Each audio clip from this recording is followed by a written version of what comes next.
नमस्कार। आज हम इतिहास के पन्नों से एक बेहद प्रभावशाली शासक महाराणा कुंभा के जीवन और समय की पड़ताल कर रहे हैं। जी। हमारे पास कुछ ऐतिहासिक लेख और नोट्स हैं। ये उनके जन्म से लेकर उनके युद्ध, उनके निर्माण, सांस्कृतिक योगदान, मतलब कई पहलुओं को छूते हैं।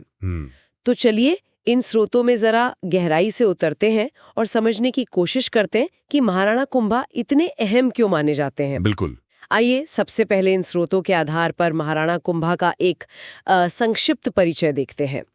जन्म 1417 ईस्वी बताया गया है। जी। पिता महाराणा मोकल, जिनकी हत्या हुई जब कुंभा युवा थे, और माता सौभाग्य देवी।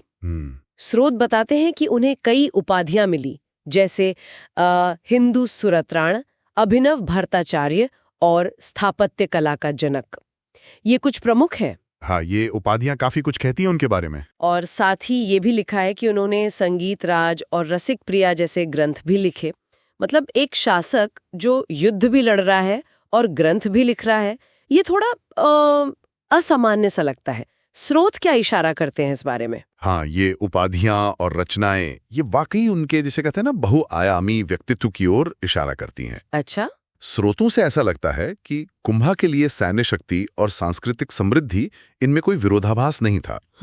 शायद वो इन्हें एक ही सिक्के के दो पहलू मानते थे। ये हो सकता है। दोनों ही, मतलब मेवाड़ की पहचान और उसके भविष्य को सुरक्षित करने के लिए जरूरी। उनके दरबार में मंडन जैसे शिल्पी थे। हाँ, मंडन का नाम आता है। और उनकी बेटी रमाबाई, जिन्हें वागेश्वरी कहा गया, वो खुद संगीत शास्त्र की ज्ञाता थीं। तो ये दिखाता है कि कला और ज्ञान को कितना महत्व दिया जाता था। सही बात है। तो 1433 में वे गद्दी पर बैठे, लेकिन शुरुआत आसान नहीं थी, जैसा स्रोत बताते हैं। जी नहीं, बिल्कुल नहीं। पिता के हथियारों से निपटना था, और फिर मेवाड़ में मारवाड़ के रणमल राठौड़ का प्रभाव बढ़ रहा था, उसको भी काबू करना था। ये शुरुआती बड़ी चुनौतियां थीं। हाँ, और रणमल ने तो धोखे से कुंभा के करीबी राघवदेव की हत्या भी करवा दी थी। तो स्थिति काफी तनावपूर्ण थी शुरू में। बिल्कुल।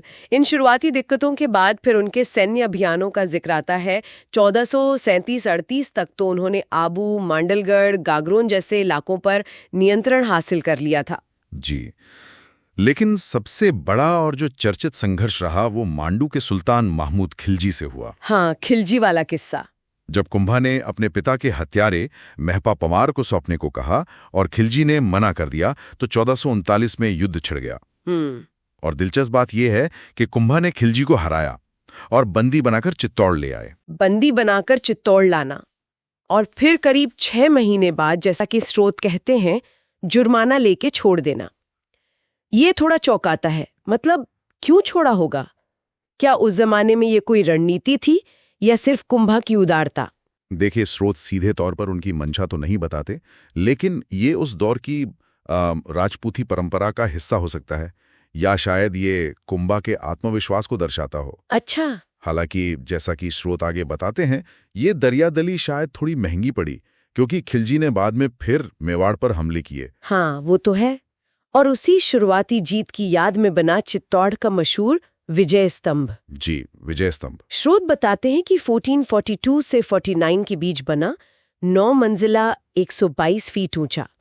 ये सिर्फ जीत का निशान नहीं है, बल्कि भारतीय देवी देवताओं की मूर्तियों से भरा हुआ है।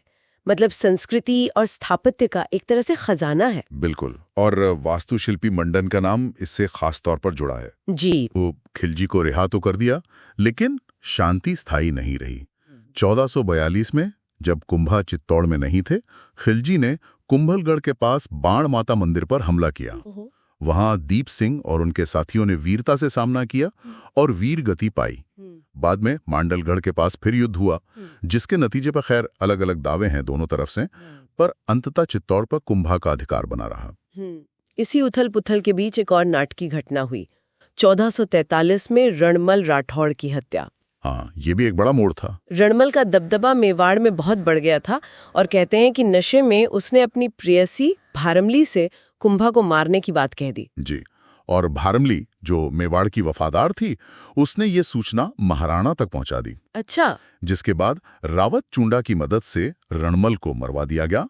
उसका बेटा जोधा वो मुश्किल से जान बचाकर मारवाड़ भागा। ये घटनाएं उस दौर की जटिल राजनीति, सत्ता संघर्ष और क्या कहते हैं वफादारी की जो नाजुक डोर होती है उसको दिखाती हैं। सही। एक छोटी कहानी नरबद की भी मिलती है, जिसने मजाक में मांगे जाने पर सच में अपनी आंख निकाल कर दे दी थी, जिससे कुंभा को बहुत दुख हुआ था। ओह, ये तो दुखद है। तो इन सब स्रोतों को अगर हम मिलाकर देखें तो महाराणा कुंभा की एक ऐसी छवि उभरती है जो सिर्फ एक योद्धा की नहीं है। बिल्कुल नहीं। वे किलों के विजेता थे, हाँ, पर साथ ही कला, साहित्य और स्थापत्य के महान संरक्षक और निर्माता भी थे। विजय स्तंभ आज भी उसी का प्रतीक है ना? बिल्कुल। उनका शासनकाल युद्ध, निर्माण और ज्ञान का एक, मैं कहूंगी, असाधारण मेल था। ये सोचने वाली बात है कि कैसे एक शासक इतनी चुनौतियों के बीच न केवल अपने राज्य को मजबूत कर पाया, बल्कि उसे सांस्कृतिक रूप से इतना समृद्ध भी बनाया।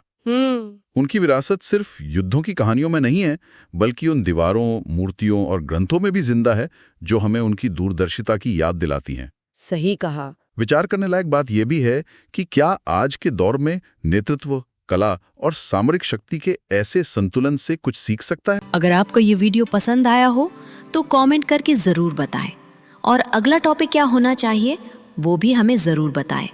आपका एक लाइक हमें और बेहतर और सटीक कंटेंट बनाने की प्रेरणा देता है। शेयर करें ताकि ये जानकारी हर उस छात्र तक पहुंचे जो अपने सपनों के लिए मेहनत कर रहा है। और सब्सक्राइब करें हमारे चैनल को, क्योंकि आपकी सफलता ही हमारा मिशन है। हम हर वीडियो में कोशिश करते हैं कि आपको वो जानकारी मिले जो परीक्षा में काम आए और जो आपको आत्मविश्वास दे। आप सभी का इस वीडियो को देखने के लिए दिल से धन्यवाद। मिलते हैं अगले वीडियो में। तब तक के लिए सीखते रहिए, बढ़ते रहिए और कभी हार मत मानिए। जय हिंद।